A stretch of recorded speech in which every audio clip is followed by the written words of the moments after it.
So basically, I'm an agnostic kind of person. So my question is, like, we all have been encountering a statement everywhere, like on social media and in our day-to-day life, that our religion is in danger. First of all, this question comes in my mind since my childhood: what is religion? And the other thing, how is it in danger? And is it necessary to have a religion at all?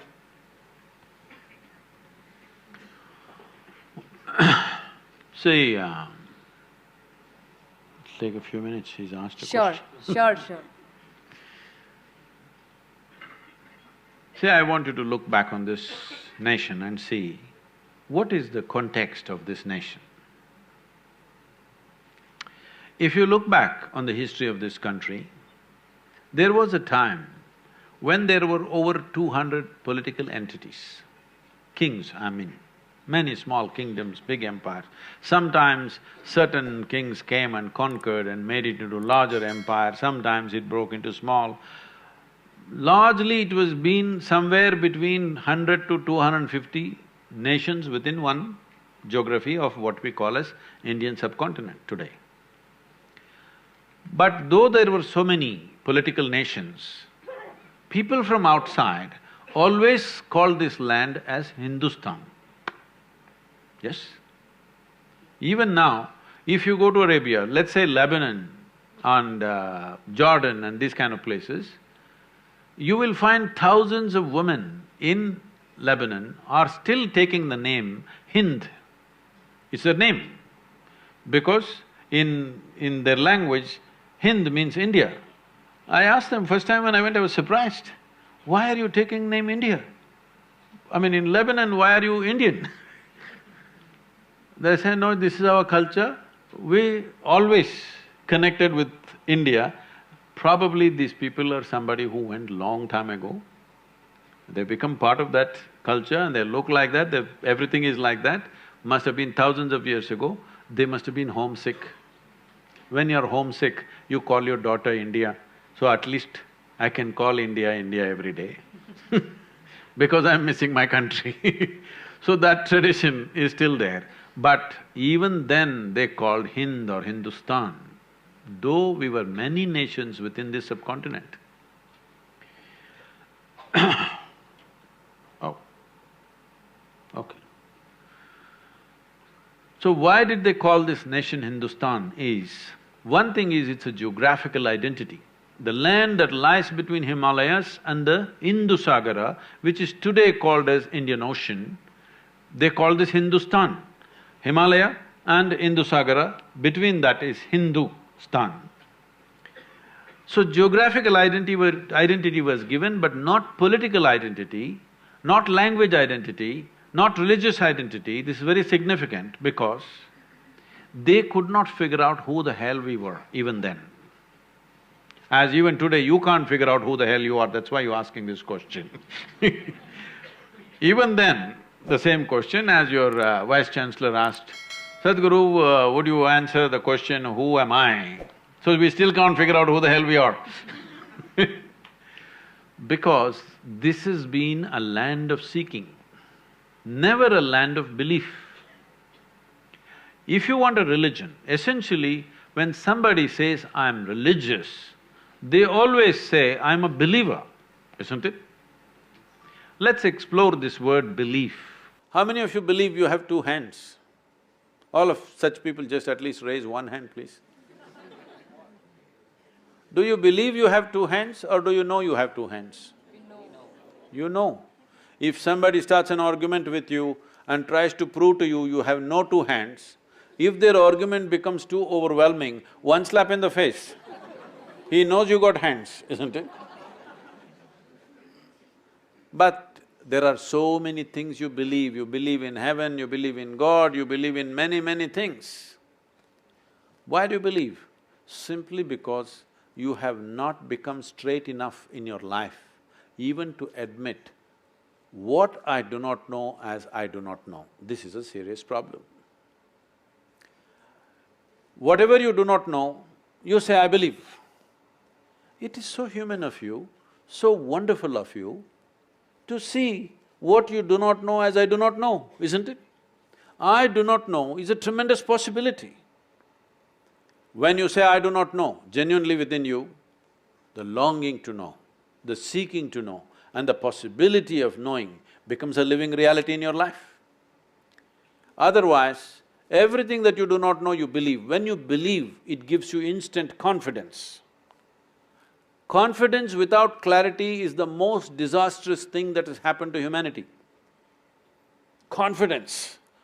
All kinds of idiots have confidence. When you don't know, at least you must have hesitation, isn't it? Huh? When you can't see clearly, you must have hesitation. When you can't see clearly, if you're confident, are you not a disaster?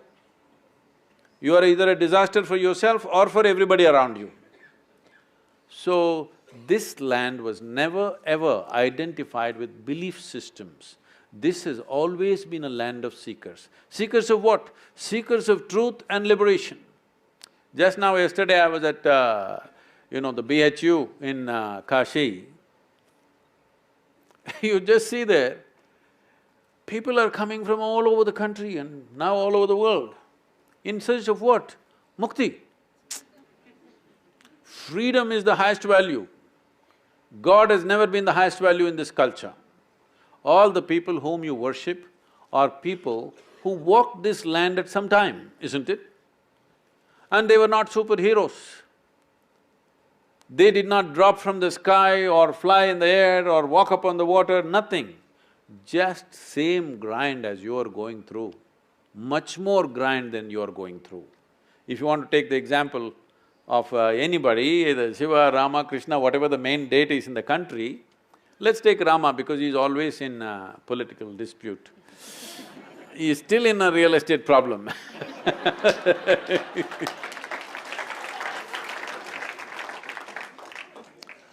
At the age of 17 or 18, he's been coronated as a king, rightfully, because whatever those days, his father and son. He marries a young princess. In a short while, some political situation, something goes wrong, and they're banished to a forest. Well, in your television, whatever you saw, or in some movie you saw Rama, Sita doing honeymoon in the forest. No, it was an exile. Going to the jungle is not a picnic. Most of you may not know, I've lived in jungles by myself alone without any outside support. After 3 weeks, when I came back home, my mother would look at me, she couldn't recognize me because from head to toe, insect bites, this, that, you cannot be recognized. Especially if you take girls, when they come out after 2-3 weeks, you cannot recognize them because everything will be swollen, all kinds of things will happen to you if you live in the jungle. So taking a young wife and going, she's not a tribal woman, she's a princess, going to the forest was not picnic or honeymoon, it was an exile. As if that was not bad enough, the Sri Lankan people came and kidnapped the wife. Yes, happened, right? Now, he's a king after all. If one wife goes, he could have found a local solution. A king is entitled to have many wives, but one is gone, he could have found somebody next to him. But the man loves the woman so much. In those days, no GPS, you don't know where exactly Sri Lanka is located. Just him and his brother walk, I want you to imagine the walk from Ayodhya to southern India. Not a simple search. How many people will search for a lost wife 6,000–7,000 years ago, walking 2,000 plus kilometers? How many men would have done that? So, he walked and formed a Tamil army, then went to Sri Lanka, burned down a beautiful city, fought a war, killed hundreds of people, got back his wife. If a man has to do this, that woman should mean so much to him to do such an act, isn't it? Then he brought her back. Again he became a king, again something goes wrong, by then she's pregnant. See, a king's wife or a queen being pregnant means, it's not just a pregnancy, it's the future of the nation. It is a big thing, it's not a small thing. And he's a big emperor by then. But something goes wrong and he sends his wife to the jungle again. No sonogram, so doesn't know whether it's a boy or girl, boys or girls or what. It's not a small thing for a king. If it's going to be a son, it's important for the future of his everything. But he doesn't know, sends his wife away to the jungle. Then she delivers two boys, he doesn't know. If something really, really horrible has to happen in anybody's life, knowingly or unknowingly you kill your own children, this is the worst thing that can happen to you, isn't it? He almost killed his own children. He fought a battle with them, nearly killed, he had intent to kill, not knowing they're his children. Fortunately, it did not happen. But anyway, he never again saw his wife, she died in the jungle. You don't call this a success story, isn't it? Hello? You don't call this a success story. Then why are we worshipping this man? Why is this man celebrated as a great whatever? Simply because no matter what life threw at him, most people would break if one of those situations happened in their life. He is a serial disaster. But in spite of all this, he did not become angry, he did not become resentful, hateful, he managed his balance all the time, did not withdraw, active, doing the best he can, and that's about it. And after he came back from Sri Lanka, he did something fantastic. After having killed Ravana, he wanted to take a year of penance in the Himalayas. Lakshmana, his brother said, "Are you crazy? You killed the man and we had to kill him, he took his wife, your wife. So why do you have to do penance for that man?" He said, "See, he had 10 qualities.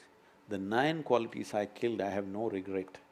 But he was also a great devotee and I killed that also along with everything else. For that I have to do penance."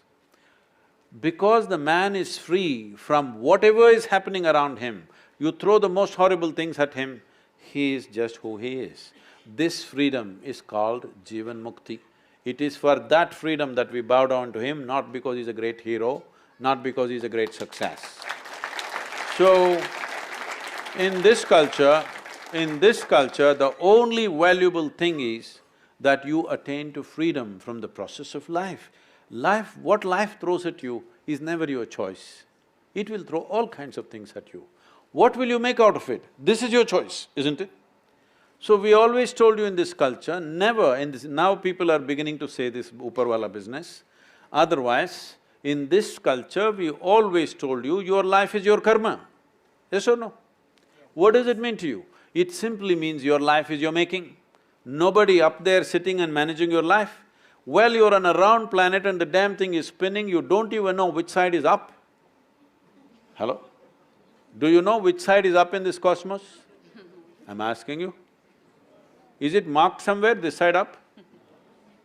So you do not even know which side is up, but you know who is up. This is a serious problem. No, it's not a laughing matter because it's taking lives. It's taking lives does not mean people are being killed, that's also is happening, that's a different matter. But it's taking lives because instead of creating your life, you're looking up and walking. When forever we told you, your life is your karma, what you make out of it is all there is. What is thrown at you is not in your hands, what you make out of it is 100% yours. So the idea is just this, the fundamental ethos of this culture is not religion. This is a godless country, I want you to know this. There never been the god up there. We worship a few people. It's very appropriate, today people are saying Tendulkar is cricketing god. Whoever excelled in any aspect of life, beyond a certain point, which we considered is normal human being, if somebody excelled, then we say, oh, he's godlike, he's a deva. This word God as a supreme entity never has been here. Here we are always talking about those who have excelled beyond what we normally consider as human, as devas. That's why we have 36 million gods and goddesses. You must create more, there's no problem. Because after all, this is the only and only culture on the planet which understands God is our making. Everybody thinks they are God's making.